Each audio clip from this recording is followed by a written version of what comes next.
Hello guys, আমি সজলা, তোমরা দেখছো স্টাডি বিটেল। তো আজকে আমি একটা দুর্দান্ত মোরাল স্টোরি নিয়ে আলোচনা করবো, যার টাইটেল হচ্ছে the cloud and the farmer.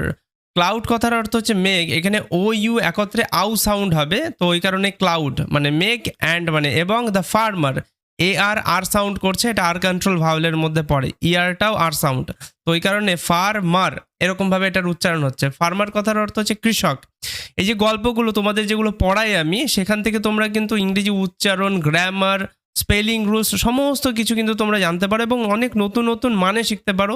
আমি বারবার করে বলি, এগুলোকে কিন্তু তোমরা একটু নোট করবে এবং বারবার করে পড়ার চেষ্টা করবে। এই যে স্টোরিটা, এর যে পিকচারটা, সেটা আমাদের ফেসবুক চ্যানেলে দেয়া থাকবে। ফেসবুক চ্যানেলের লিঙ্ক ডেসক্রিপশনে থাকবে এই ভিডিওর, ঠিক আছে? সেখান থেকে তোমরা ডাউনলোড করে বারবার করে পড়বে এগুলোকে, না হলে কিন্তু মাথায় থাকবে না বিষয়গুলো এবং তোমরা শিখতেও পারবে না। তো চলো শুরু করা যাক, একদম ধরে ধরে বোঝাবো। কোনো জায়গায় ডাউটস যদি কিছু থাকে অবশ্যই কিন্তু কমেন্টে আমাকে জানাবে। চলো শুরু করা যাক। তো কি বললাম টাইটেলটা? ক্লাউড অ্যান্ড ফার্মার, মানে মেঘ এবং কৃষক, এই দুজনকে নিয়ে গল্পটা। প্রথমে কি বলছে? ওয়ান্স একদা আ সেইন্ট প্রেডিক্টেড। আ সেইন্ট মানে একজন ঋষি বা সাধু বলতে পারি। সেইন্ট কথার অর্থ হচ্ছে ঋষি বা সাধু। প্রেডিক্টেড কথার অর্থ হচ্ছে ভবিষ্যৎবাণী করা, আর এইখানে ইডি ফর্ম আমরা দেখতে পাচ্ছি সাবজেক্টের পরেই, ওই কারণে কিন্তু এটা V2, আর V2 আছে মানেই কিন্তু এটা পাস্ট ইনডেফিনিট টেন্স করেছিল, গিয়েছিল, এরকম হয় মানেটা, ঠিক আছে? তাহলে একজন সাধু ভবিষ্যৎবাণী করেছিলেন দ্যাট, যে it would not rain for 7 years। এখানে ইটটা হচ্ছে ডামি সাবজেক্ট, ইন্ট্রোডাক্টরি ইট বলা হয় এটাকে। যখনই আমরা ওয়েদারের কথা বলি, বৃষ্টির কথা বলি, আমরা গরম ঠান্ডা এরকম ওয়েদারের কথা বলি, তখন আমরা ডামি সাবজেক্ট হিসেবে বা ইন্ট্রোডাক্টরি সাবজেক্ট হিসেবে ইটের ব্যবহার করি। যেমন আমরা অনেক সময় বলি না, আজ খুব গরম, ইটস ভেরি হট টুডে। আজকে খুব ঠান্ডা, ইটস ভেরি কোল্ড টুডে। তো এইরকমভাবে কিন্তু ইটের ব্যবহার করা হয় ওয়েদার বোঝানোর জন্য। এইটার কিন্তু কোনো মানে হবে না, এটা মাথায় রাখতে হবে। তো it would not rain for 7 years মানে বৃষ্টি হবে না। এখানে উডটা ব্যবহার করা আছে, এখানে গ্রামাটিক্যাল একটু জিনিস বুঝে রাখতে হবে।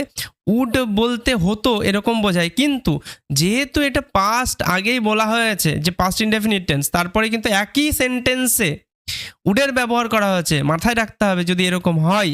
আবার এখানে দ্যাটের ব্যবহারও আছে, তাহলে এটা উইলেরই পাস্ট ফর্ম ব্যবহার করা হয়েছে এবং মানেটা যেমনভাবে উইলের মানে করি, যে হবে, যাবে, খাবে, ওই রকমভাবে মানেটা করব।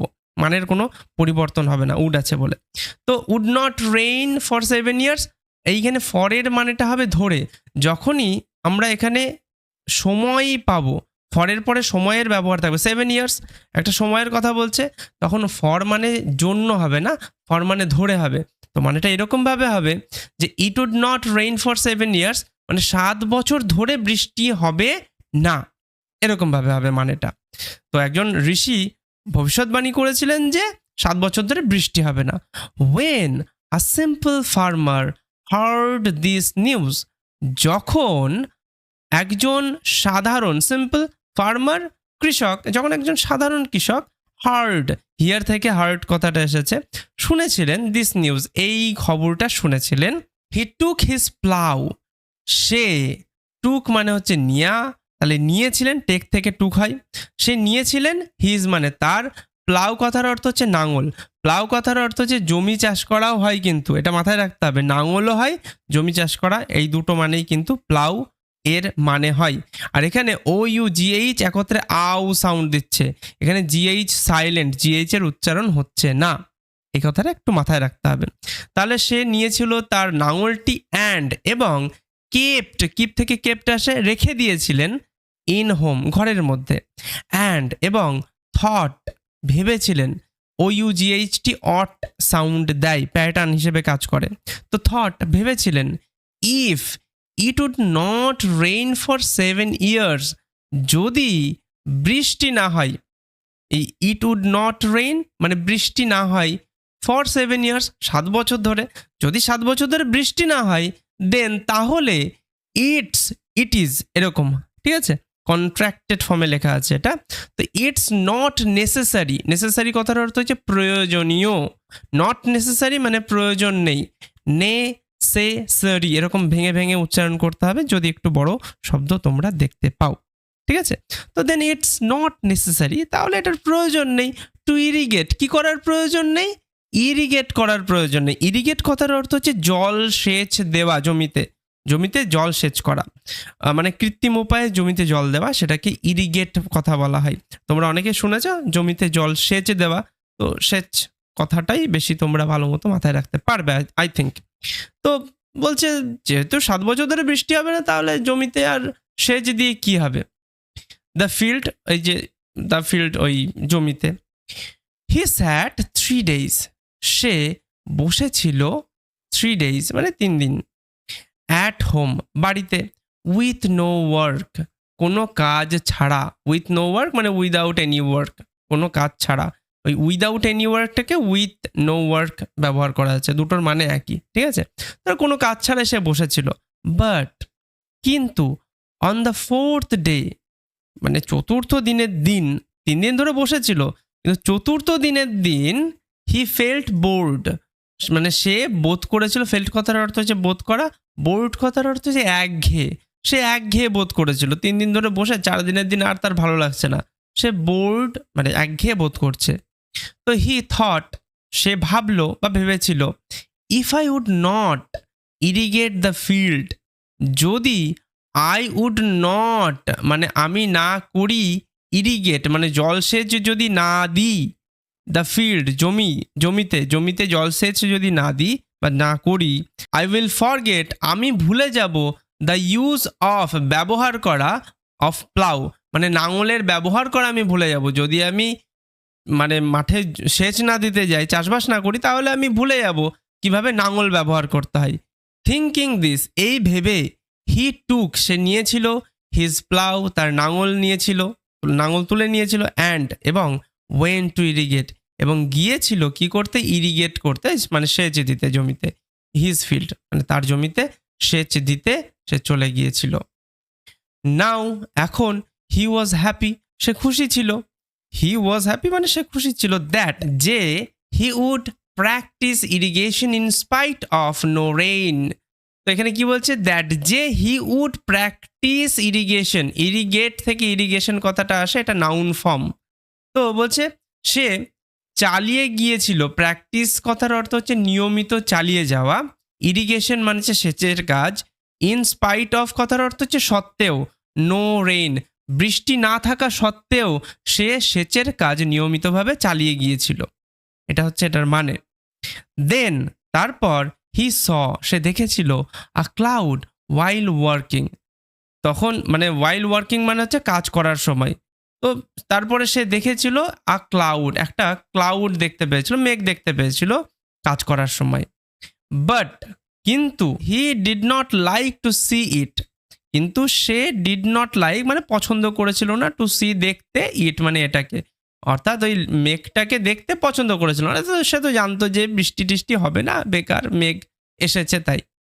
তো এই জন্য সে কিন্তু মেঘটাকে দেখতে পছন্দ করেছিল না, যখন কাজ করছিল তখন কিন্তু ওই মেঘটা দেখতে পেয়েছিল।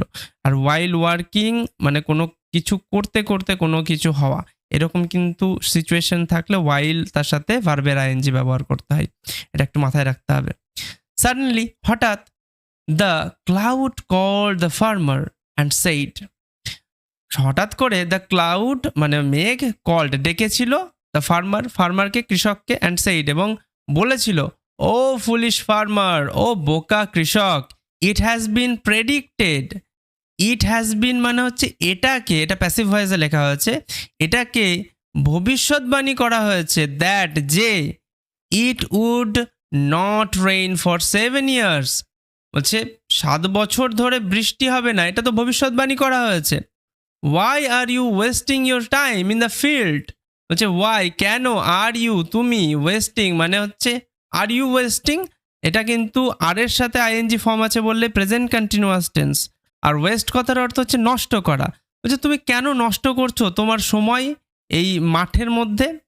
We would not come as rain, বলছে উই আমরা, উড নট কাম আসবো না, অ্যাজ মানে হচ্ছে হিসেবে, রেইন মানে বৃষ্টি, আমরা বৃষ্টি হিসেবে আসবো না। আগে তো ভবিষ্যৎবাণী করা হয়েছে, তুমি বেকার এই মাঠে চাষবাস করছো, বেকার সময় নষ্ট করছো, এটা মেঘ বলছে। দেন দ্য ফার্মার রিপ্লাইড, তারপরে ফার্মার উত্তর দিল, দ্যাট যে হি ওয়াজ ব্যাফলড, তো ফার্মার রিপ্লাই দিল কি, বলছে যে সে হতভম্ব হয়েছিল। ব্যাফেলড কথার অর্থ হচ্ছে হতভম্ব হওয়া। আমি কিন্তু বারবার করে বলেছি তোমাদের একটা কথা, যদি নতুন নতুন কোনো শব্দ দেখো বা শেখো সেগুলো কিন্তু কমেন্টে লিখবে, ওকে, যে এই নতুন শব্দটা আমি শিখলাম। তো ব্যাফেলড মানে অনেকেই হয়তো জানতে না, ব্যাফেলড মানে হতভম্ব হওয়া। তো সে হতভম্ব হয়েছিল টু থিঙ্ক, ভেবে, দ্যাট যে ইফ যদি হি উড নট ইউজ, যদি সে ব্যবহার না করত, দ্য প্লাউ নাঙলের, ইন ইরিগেশন মানে জলসেচে, যদি সে জলসেচে নাঙল ব্যবহার না করত, হি মাইট সে হয়তো ফরগেট ভুলে যেত দ্য ইউজ ব্যবহার, মানে সে হয়তো নাঙলের ব্যবহার করাটাই ভুলে যেত। হিয়ারিং দিস এই কথা শুনে, দ্য ক্লাউড থট মেঘ ভাবলো বা ভেবেছিল, দ্যাট যে দ্য ফার্মার ইজ রাইট কৃষক তো সত্যি ঠিকই, কৃষক তো ঠিকই বলছে। ইফ মানে যদি, I would also not go as rain, যদি I would also not go মানে আমিও যদি না যাই, অ্যাজ রেইন বৃষ্টি হিসেবে, অন আর্থ পৃথিবীতে, আই ক্যান অলসো ফরগেট আমি ভুলে যেতে পারি, মাই ওয়ার্ক আমার কাজ। From that day on it started rain, সেই দিন থেকে, ফ্রম দ্যাট ডে মানে সেই দিন থেকে, অন ইট স্টার্টেড মানে ওই মেঘ স্টার্টেড রেইনিং বৃষ্টি করতে শুরু করেছিল। মোরাল কি বলছে, we should never lose hope,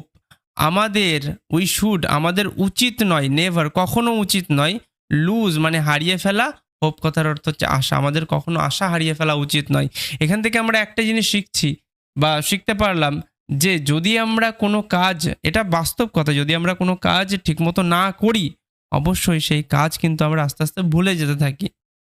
সেটার প্রয়োজন এখন হোক বা ভবিষ্যতে হবে, এরকম কোনো সিচুয়েশন আসুক, আমরা কিন্তু সেই কাজটা, স্পোকেনের কথাই যদি বলি বা ইংরেজি শেখার কথাই যদি বলি, যেহেতু আমি ইংরেজি পড়াচ্ছি, এটা যদি এখন কাজে লাগছে না কিন্তু ভবিষ্যতে কাজে লাগতেই পারে। তো তার জন্য আগে থেকে সমস্ত কিছু শিখে রাখা ভালো। এখন প্রয়োজন হচ্ছে না, পরে প্রয়োজন হবে, কিন্তু যদি চেষ্টা না করি তাহলে ভুলে যাব। আই হোপ তোমরা পুরো গল্পটা বুঝতে পেরেছো, তোমাদের ভালো লেগেছে, কেমন লেগেছে অবশ্যই আমাকে জানাতে ভুলবে না। দেখা হচ্ছে এরকমই একটা নতুন ভিডিওর সাথে, ততক্ষণের জন্য ভালো থাকবে, সুস্থ থাকবে, টাটা।